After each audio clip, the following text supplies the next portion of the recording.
Hello and welcome to News 9 Facebook Live with me, Adarsh Vepachedu. Without a doubt, the entire world is waiting with bated breath for any kind of announcement on a vaccine for COVID-19.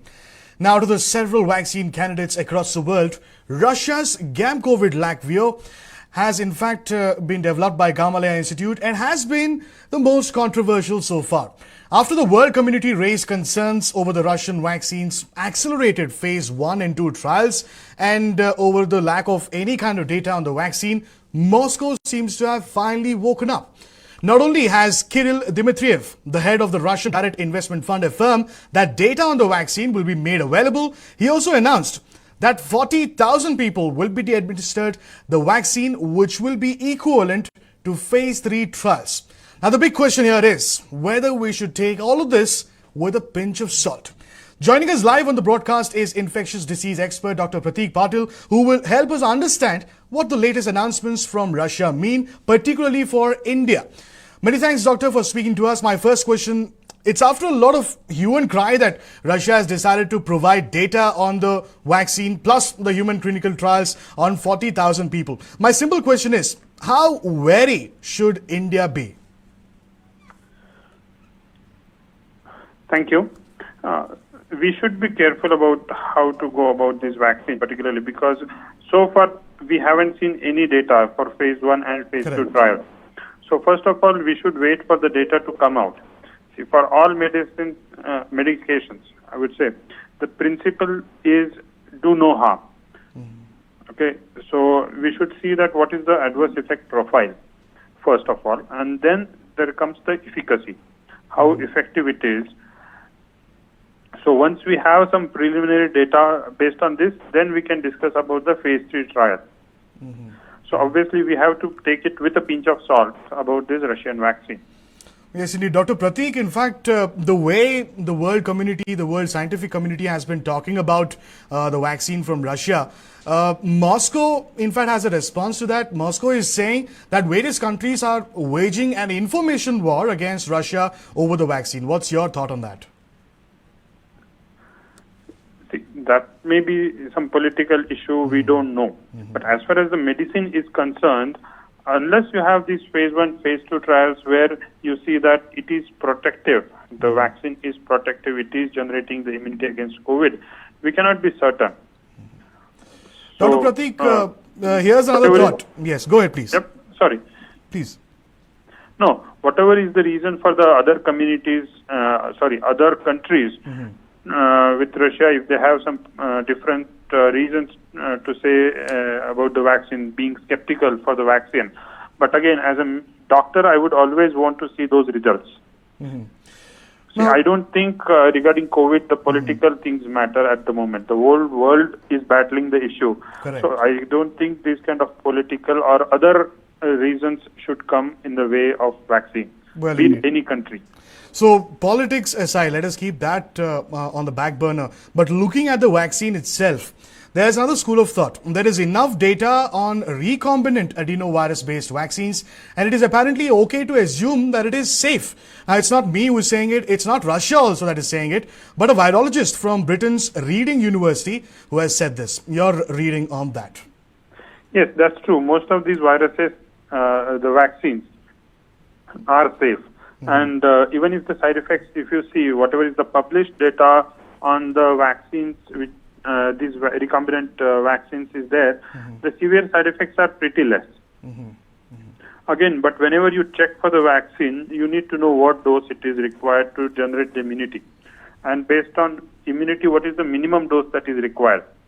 So if you have a lesser dose which can produce equal immunity with lesser side effects, that's always better, isn't it? Correct. So we need to have those details. So unless we go for phase 2 or phase 3 trials, we will not be able to know that. So obviously phase 2 trial is done with limited number of volunteers, or I would say the limited number of people.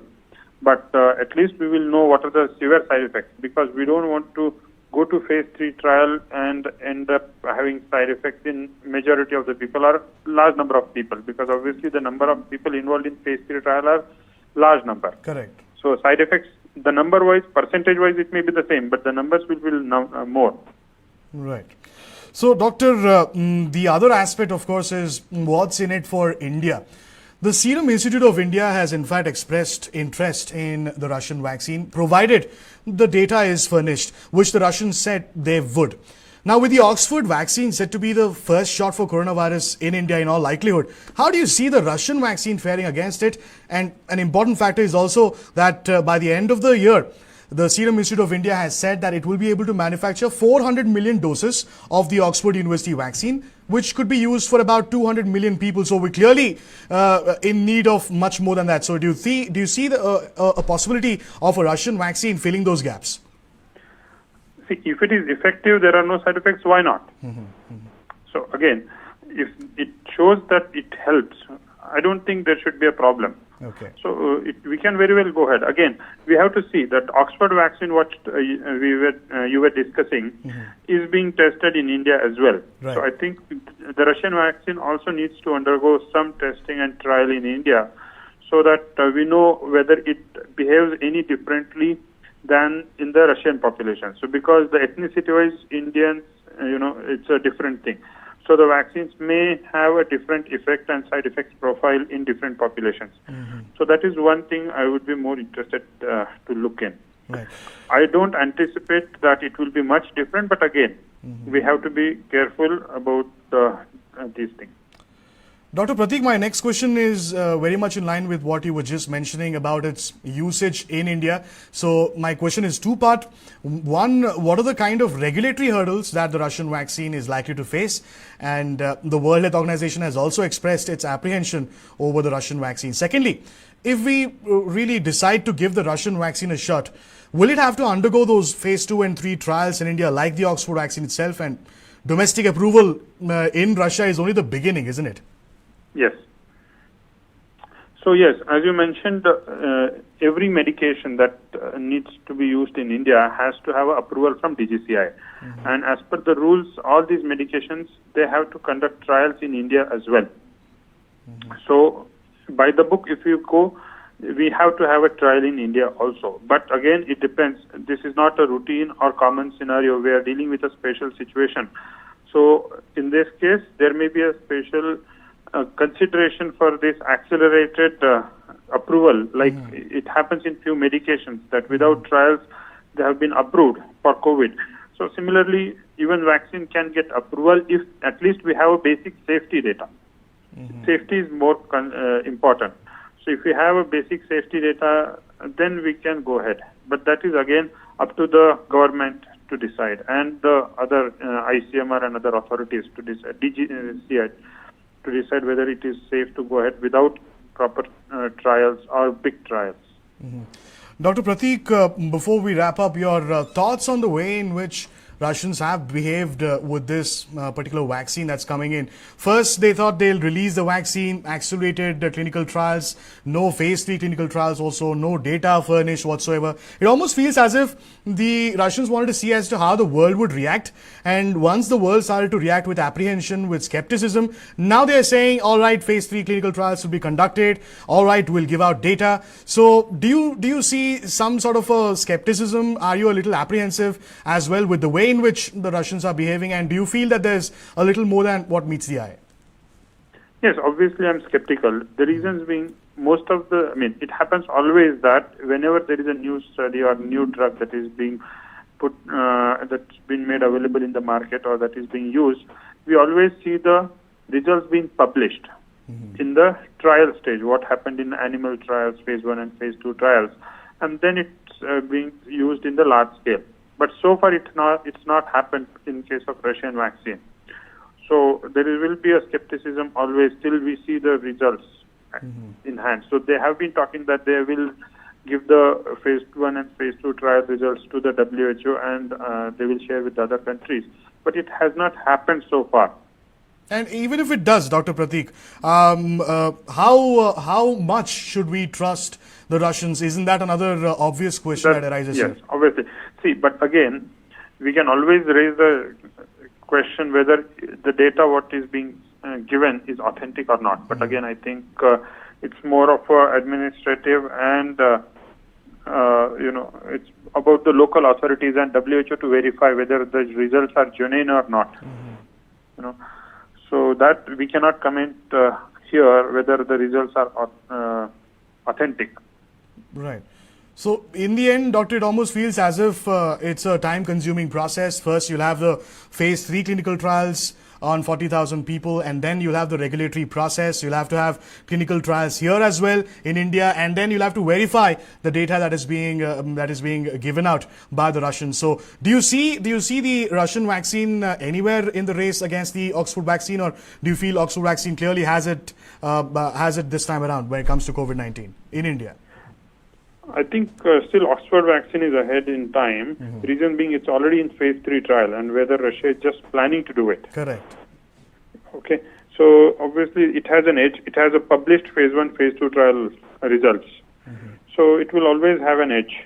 And the way the Russians have dealt with this vaccine it raises suspicion always. Correct. So obviously everybody will edge on to the Oxford vaccine unless Russian vaccine shows something dramatic. Right, many. Yeah. In fact, and again, even if you give the vaccine, it takes nearly 2 weeks to see whether you have developed immunity and if there are any side effects, how long the immunity lasts. All those things will still need to be answered, because it's not that giving an injection of vaccine will immediately produce results. So you have to wait, and how many % of the people actually develop immunity after vaccine, and how long that immunity sustains. All these things need to be answered, and which obviously is going to take time. Yes, indeed. The point remains, despite all the red flags, billions of doses have been ordered of the Russian vaccine. Many thanks, Dr. Pratik Patil, for joining us on this Facebook Live interaction. So there you have it. Bottom line really is, it is a little bewildering as to how the vaccine received domestic approval without phase 3 trials in Russia. It all the more feels as though the Russians released their vaccine without any data and without phase 3 trials and decided to see how the world reacts. With the global scientific community expressing plenty of skepticism, you suddenly have an announcement of phase 3 trials and data that will be provided. So that's where things stand when it comes to the Russian vaccine, and we at News 9 shall keep a close eye on how the vaccine race is panning out and how the Oxford University vaccine is doing, how the indigenous vaccines are doing, and yes, as to how the Russian vaccine is doing as well. If you like the information that we have shared with you, do not forget to like, share and subscribe to News 9 on YouTube, Facebook, Instagram and Twitter. Many thanks for joining us.